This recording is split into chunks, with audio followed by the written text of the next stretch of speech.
हूसियों ने एक बार फिर इजराइल पर बड़ा हमला किया है। यह हमला इस बार समंदर में किया गया है, जहां एक माल बरदार जहाज को हूसियों ने निशाना बनाया है। बहरे अहमर, जो कभी सिर्फ एक अहम तिजारती रास्ता समझा जाता था, आज एक ऐसी गुजरगाह बन चुका है जहां ताकत, सियासत और मज़ाहमत की नई जंग लड़ी जा रही है। और इस बहरे अहमर पर यानी लाल समंदर पर अब हूसियों का पूरे तौर से कब्जा है। और यही वजह है कि हूसी अक्सर यहां से इजराइल के या इजराइल के इत्तेहादी ममालिक के जो कंटेनर्स, जो जहाज यहां से गुजरते हैं, उन्हें अपना निशाना बनाते हैं। और बहरे अहमर के अंदर या लाल समंदर के अंदर हूसियों का जवाब अभी तक किसी के पास नहीं है। इजराइल भी पस्त है, अमेरिका भी पस्त है, और कोई इन्हें खत्म नहीं कर पा रहा है। और एक बार फिर आप देखिए, और ये 2 सितंबर 2025 यानी एक तरह से एक दिन पहले की ही ये वारदात है जब ये बड़ा हमला हूसियों ने किया है। और इस बार आप देखिए कि समंदर के अंदर निशाना बनाया है। आपको याद होगा कि कुछ दिन पहले ही हूसियों ने खबरदार किया था इजराइल को कि इजराइल समंदर में अपना रास्ता बदल दे। इजराइल अगर बहरे अहमर से गुजरता है तो उसे इसकी कीमत चुकानी पड़ेगी। बल्कि हूसियों ने यहां तक कहा था कि सिर्फ इजराइल नहीं, अगर इजराइल के का कोई इत्तेहादी मुल्क भी उसका जहाज अगर यहां से गुजरता है तो उसे भी नहीं बख्शा जाएगा। और हालिया दिनों जिस तरह से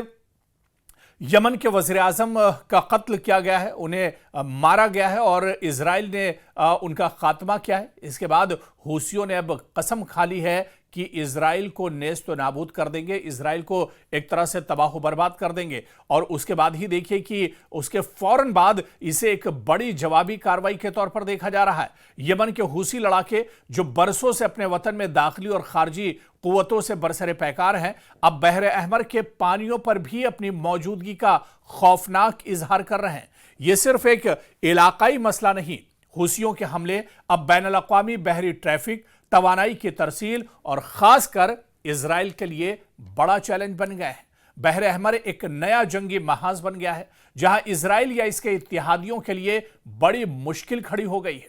हूसी ग्रुप ने बाकायदा दावा किया है कि उन्होंने शुमाली बहरे अहमर में एक बहरी जहाज को 2 ड्रोन्स और एक मिसाइल के जरिए निशाना बनाया है, क्योंकि उनके बकौल वो जहाज इजराइल से मुंसलिक था, यानी इजराइल के लिए यह जहाज सामान लेकर जा रहा था। और इसी जहाज को 2 ड्रोन्स और एक मिसाइल के जरिए से समंदर के अंदर ही निशाना बनाया गया है। हूसियों ने कहा कि इस कार्रवाई को इजराइल से ताल्लुक या वाबस्तगी के इल्जाम की बुनियाद पर निशाना बनाया गया है। यानी ये अभी वाज़ेह नहीं हो पाया है कि यह जहाज इजराइल का था या इजराइल के किसी इत्तेहादी मुल्क का था, लेकिन कहीं ना कहीं इसका ताल्लुक एक तरह से इजराइल से जरूर जुड़ा हुआ था और इसी वजह से हूसियों ने इस पानी के जहाज को निशाना बनाया। उधर आप देखिए कि मीडिया में इस हमले को लेकर जो खबरें आ रही हैं, खासतौर से खबर रसा इदारे रॉयटर्स के मुताबिक यह हमला 2 सितंबर 2025 को किया गया, यानी ठीक एक दिन पहले। और इसकी तस्दीक बाकायदा हूसी इलाकाई जराए से भी हो गई है, यानी हूसियों ने भी बाकायदा इसकी तस्दीक कर दी है। तो एक तरफ रॉयटर्स जो इंटरनेशनल इदारा है मीडिया का, उसने बाकायदा इसकी तस्दीक की है कि यह हमला 2 सितंबर 2025 को किया गया है, और इसकी तस्दीक बाकायदा हूसी जो रहनुमा है उन्होंने भी बाकायदा इस हमले की जो जानकारी है उसकी तस्दीक कर दी है। और वहीं पर एसोसिएटेड प्रेस ने रिपोर्ट किया है कि इस कार्रवाई के दौरान हमला एक तेल बरदार टैंकर पर किया गया। देखिए, ये जहाज दरअसल एक टैंकर था, ये तेल लेकर, पेट्रोल और डीजल लेकर दरअसल ये इजराइल की तरफ बढ़ रहा था, और इसी जहाज को हूसियों ने अपना निशाना बनाया है और इस पर कार्रवाई की है। 2 ड्रोन्स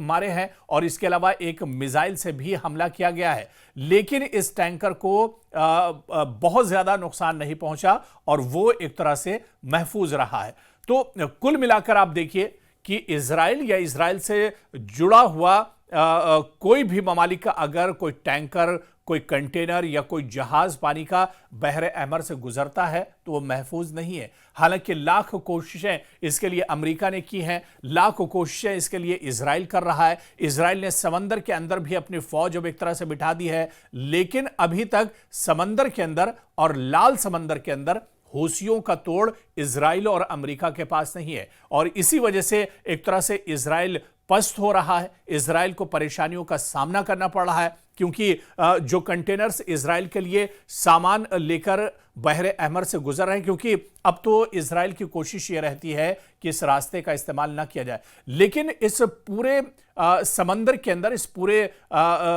इलाके का जो जोग्राफिया है और जो महल वक़ू है, इसे आप देखिए कि इजराइल के लिए रेड सी से होकर गुजरना एक तरह से नागुज़ीर हो जाता है। रेड सी से होकर अगर इजराइल नहीं गुजरता है तो उसे बहुत लंबे रास्ते का फिर सफ़र तय करना पड़ता है, बहुत परेशानियां होती हैं और उसमें बहुत वक्त लगता है। और ऐसे में जो शॉर्ट रास्ता है वो बहरे अहमर है, लेकिन अब रेड सी पर और बहरे अहमर पर हूसियों का कब्जा है और हूसी, अगर यह शक हो जाता है कि गुजरने वाला जो पानी का जहाज है, जो कंटेनर है, ये इजराइल का है या इजराइल के किसी इत्तेहादी मुल्क का है, तो उसे ये एक तरह से अपना निशाना बनाते हैं। और इससे पहले कई बार इस तरह के हमले हूसी कर चुके हैं, कई कंटेनर्स को, कई टैंकर्स को और कई पानी के जहाज जो इजराइल से मुतालिक थे उन्हें हूसियों ने समंदर में ही तबाह कर दिया है। और यह वाकया आप देखिए कि ऐसे वक्त में पेश आया है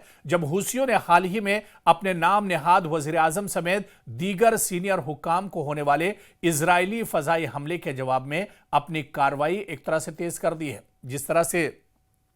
यमन के वज़ीर आज़म का कत्ल किया गया, उन्हें इजराइल ने शहीद किया और उसके बाद ही हूसियों ने कसम खाई थी कि अब इजराइल को काफ़ी परेशानियां उठानी पड़ेंगी और इजराइल को एक तरह से कैफरे किरदार तक पहुंचाया जाएगा। और उसके बाद से ही इस तरह की कार्रवाई शुरू हो गई है। अभी इस हमले को एक हफ्ता भी नहीं हुआ है और रेड सी के अंदर आप देखिए कि हूसी एक बार फिर से कहीं ना कहीं एक्टिव हो गए हैं और उन्होंने इजराइल से जुड़े हुए इस जहाज पर हमला किया है। सीनियर हूती रहनुमा के जनाजे आप देखिए कि दारुल हुकूमत सना में तदफीन हुई, जिनमें हजारों अफराद ने शिरकत की और उन्होंने इजराइल और अमेरिका के खिलाफ शदीद नारे भी इस मौके पर लगाए थे। हूसियों ने अपने रहनुमा की हलाकत के बाद इजराइल और अमेरिका के खिलाफ हमले तेज करने की कसम खाई है। और इससे पहले भी आप देखिए कि रेड सी के अंदर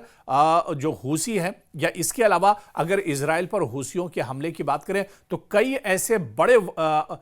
हमले हूसियों ने अंजाम दिए हैं जिससे इजराइल परेशान रहता है, जिससे बिन्यामिन नेतन्याहू कहीं ना कहीं परेशान रहते हैं। साल 2023 में 19 अक्टूबर को आप देखिए कि हूसियों ने यमन से इजराइल की जानिब चंद जमीन पर हमला किया और मिसाइल और ड्रोन दागे, जिन्हें अमरीकी जंगी बेड़े USS कार्ने ने एक तरह से रोक लिया था, वरना इजराइल में काफी ज्यादा नुकसान होता। 14 नवंबर को एक बैलिस्टिक मिसाइल एलात हदफ बना मगर इजराइल ने उसे भी रोक लिया और इसी तरह से 22 नवंबर को हूसियों की जानिब से बहरे अहमर के रास्ते इजराइल के लिए एक क्रूज मिसाइल भी दागा गया जिसमें काफी नुकसान हुआ। 6 दिसंबर को एक और मिसाइल, बैलिस्टिक मिसाइल एलात की तरफ दागा गया, लेकिन इजरायली डिफेंस सिस्टम ने इसे भी एक तरह से रोक लिया। और इसी तरह से आप अगर पहले के बहुत दूर न जाए और सिर्फ 2025 की आप बात कीजिए तो 2025 में भी इस तरह के कई हमले हूसियों की तरफ से इजराइल पर किए जा चुके हैं, जिसमें इजराइल को काफी ज्यादा नुकसान उठाना पड़ा है। 4 मई 2025 की अगर बात करें तो हूसियों ने एक बैलिस्टिक मिसाइल बिन गोरियन एयरपोर्ट पर तल अबीब के करीब फायर किया था। मिसाइल ने हुदूद के अंदर यह मिसाइल पहुंचा था, 8 अफराद को इसमें चोटें आई थी और परवाजें पूरे तौर से मुअत्तल कर दी गई थी और यह काफी बड़ा हमला था जो हूसियों की तरफ से किया गया था। जनवरी 2025 को आप देखिए कि मुतादिद हमले रिपोर्ट हुए, बैलिस्टिक मिसाइल, ड्रोन्स और क्रूज मिसाइल के जरिए इजराइल और बहरी जहाजों को हूसियों ने निशाना बनाया था। तो आप देखिए कि इस तरह के हमले इससे पहले भी एक तरह से हूसियों की तरफ से होते रहे और हूसी कहीं ना कहीं पहले के मुकाबले में अब बहुत ज्यादा मजबूत हो गए और यही वजह है कि अब सिर्फ उनके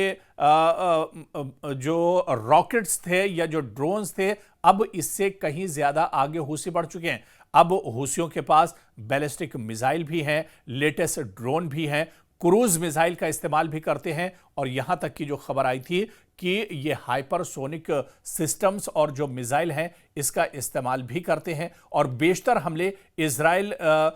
के अलग अलग जो इलाके हैं वहां पर ये हमले किए जाते हैं। बिन गोरियन एयरपोर्ट को तो कई बार हूसी अपना एक तरह से निशाना बना चुके हैं। तो हूसियों का मौकफ है कि उनकी ये कार्रवाइयां फिलिस्तीन और गजा की हिमायत में है और वो इजराइल के खिलाफ अपनी मज़ाहमत जारी रखेंगे जब तक कि गजा पर हमले खत्म नहीं होते। इसी दौरान इजराइल मुसलसल हवाबाजाना और समुद्री जवाबी कार्रवाइयां कर रहा है, चाहे वो हवा से हो या समंदर के जरिए हो। लेकिन इजराइल के इस कार्रवाई के बाद भी हूसी बाज नहीं आ रहे हैं और जिस तरह से यमन के वज़ीर आज़म का कत्ल किया गया है उसके बाद से हूसियों में और ज्यादा नाराजगी है। यानी आने वाले दिनों में मशरिक़ वुस्ता में इजराइल पर हूसियों के और भी बड़े हमले हो सकते हैं।